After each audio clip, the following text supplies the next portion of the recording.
É, não, porque tu é doentinha mesmo.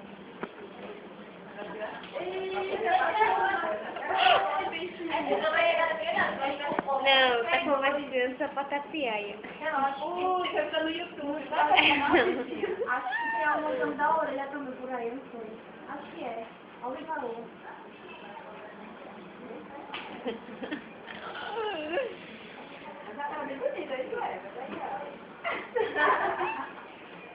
O Luara, é bem pouquinho também, ó.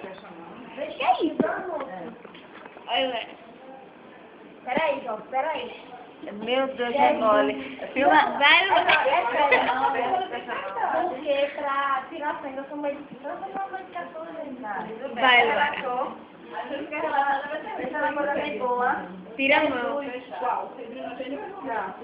Menina. Nem eu fiz isso. Bem relaxa, essa é uma coisa boa. Não, espera. Eu não sei quem quer derramar o bafo no meu braço. Exagerada, não é? Vai que já a gente vai comer ali de novo. Todo Jesus. Olha essa aí. Corajosa senhora. Não posso ver.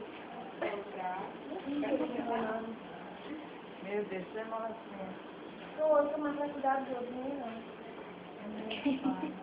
Curar o seu puro, curar o seu fácil. Ai, meu Deus, imagine Brenda aqui. Brenda tava desmaiando já. A outra mais mole ainda. Oxe, pior. É, eu quero mais a cara dela de doentinha. Tá vendo que ela tá chamando a mão. Abra a mão. Abra a mão.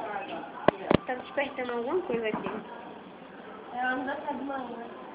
Tu bota essa orelha. Apaurei agora. Vou furar a orelha. Muito bem. Cadê manhã nem? É, não, acho que já deixei que me tratar nisso ainda. Bem.